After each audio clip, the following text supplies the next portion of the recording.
our communication. Now, to illustrate the complexity of communication, listen to this statement.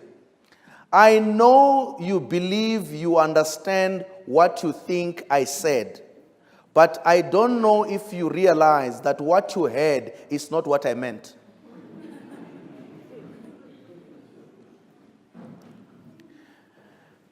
Now, this statement illustrates the very complexity of communication.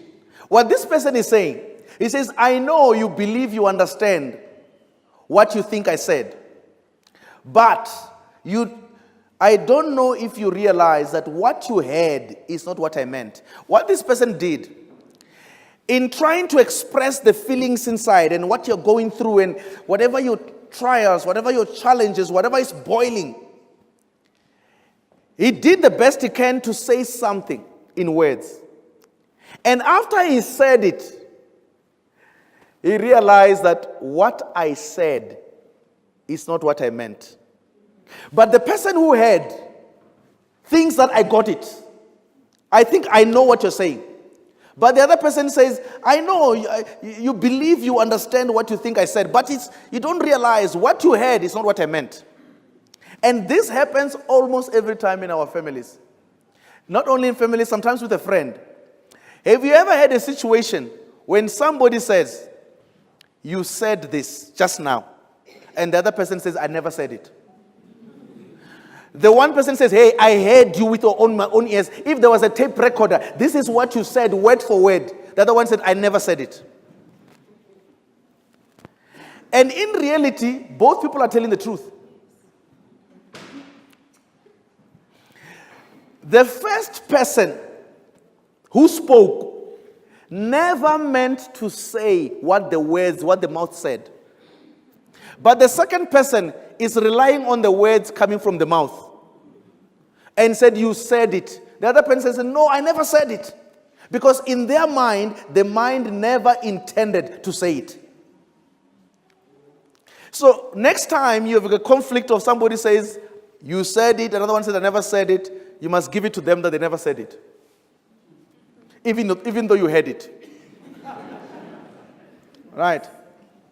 That's the complexity of what happens in marriage. And words expressed might be insufficient. Because if you think about it, how do you describe something that you're feeling? It might be you're feeling tired, you're feeling weak, you're feeling... how do you describe the feelings that are inside you? You are not angry yet, but you are halfway there. And the person says, are you angry? No, I'm not angry. I'm like 45%. I'm still a bit happy, but I'm going to be angry. How do you express things inside? Sometimes there's no words to express what is inside. Your feelings, what you are, and your experiences. How what has just been said made you to feel. How do you do that? Sometimes words are not enough to express. And sometimes you have difficulty in expressing what is inside. Now, I heard this story from a man. And it's a true story. And his wife was complaining. She felt neglected. She felt like they don't spend enough time together. Now, on a Sunday morning, and the guy was the one telling me, he was going to play golf. He took out his bag, he was about to go to play golf. The wife, in trying to express the feelings of neglected, the feelings that they're not spending time together, the feelings that she needs him closer to do things together. What she did, in order to express all of that feelings inside, she said to him, you are never home. When she says you are never home, she was convinced she has expressed all the deep desire of the husband to spend time with her. All of that thing. When she said that, the man listened to the words, never listened to what she might be trying to say. He listened to the words, and he responded to the words. And the next thing he was telling me, he then says to, what do you mean? What do you mean? What do you mean I'm never home? I was home on Monday, I was home on Tuesday, I was home on Wednesday, on Thursday, Friday, we went for prayer meeting together, and on Saturday we were at church. What do you mean I'm never home? And he won the argument, and the wife still felt even more frustrated. Because in her mind, she has expressed the deep desire. And that's why we need to realize that whatever is said is just a code. Because what a person says from inside might not, what the word says might not fully express the depth of what the person is going through inside. Sometimes I think we all need to have a psychology 101 when it comes to communication. In order to address the complexity of communication, it's almost like we need to be amateur psychologists. Now, for example, the husband and a wife, they're driving home. And as they're driving home, the wife says, I'm not feeling well. Now, when a wife says, I'm not feeling well, it can mean a whole lot of things. When she says, I'm not feeling well, she might mean, take me to the hospital. She might I need some Panado at the garage. It might mean that I'm not cooking tonight. It can mean that I need a massage. So, if you just hear the words, oh, I'm not feeling well, and you say, oh, okay. You get home. When you get home, and then she goes and she sits there on the sofa, and he says, what about food? Hey, I told you to buy takeaways. I told you that you must buy takeaways. When did you tell me? When I said I'm not feeling well. I told you. I told you because that's exactly what I meant. Right? And sometimes it's like you're not caring. Because I told you I'm not feeling well, and you didn't take me to the clinic. Whereas another feeling well was just that I want to lie down on the bed. So in reality, let us all understand that whatever you hear is just a suggestion. Probe further. What might be meant by this? I've just been given a code of not feeling well. What does it mean? What must I do about this information? Because marriage is a place for caring. It's not the issue is that, why didn't you just say it? Why didn't you? No. Because you care, I qualify to use a code. And that code, you are supposed to decipher it and understand it and be able to understand what I'm trying to say. We cannot all be mind readers, but we can try to focus on more than what the words are saying, to what is implied.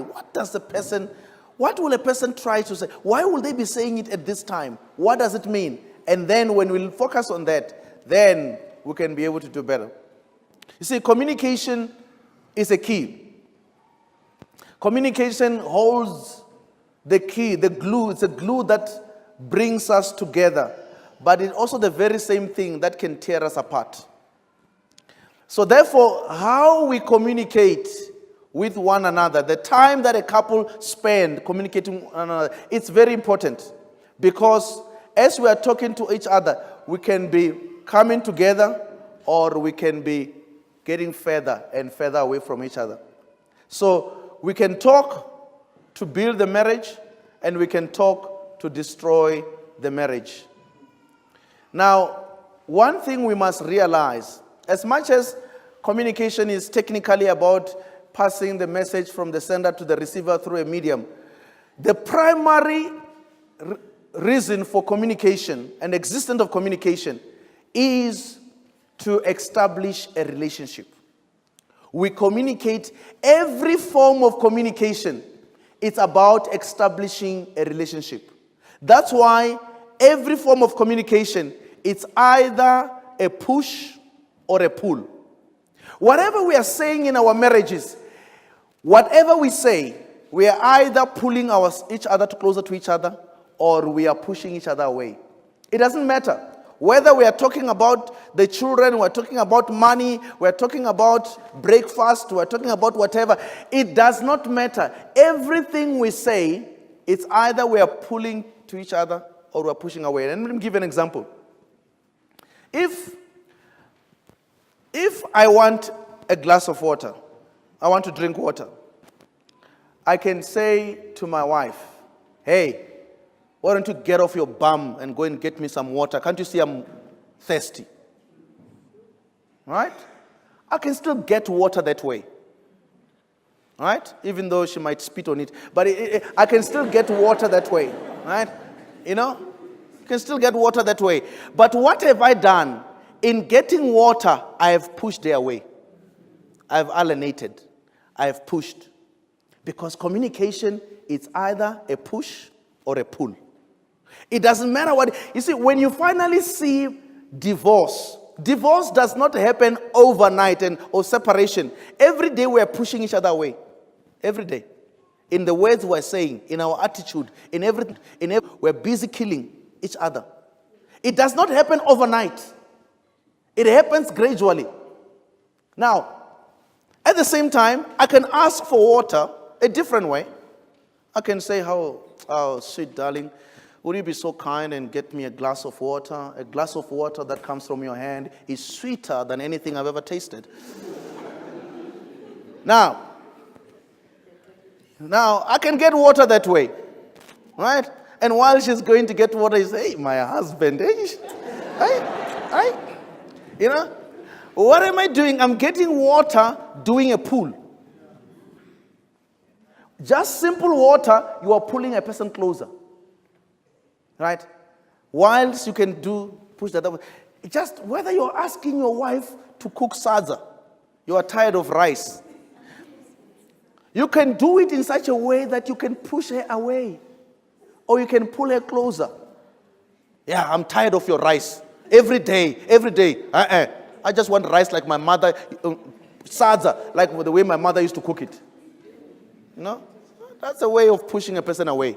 Particularly when you add the M word, the mother situation, comparing the two, getting into more trouble.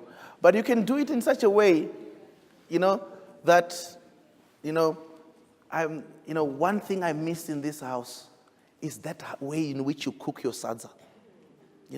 I just like the way you cook. Even when I enter the house, I feel that smell of sadza. I start getting filled in my stomach. You can pull, you can push away. It doesn't matter what it is. That's what communication, that's what we're doing.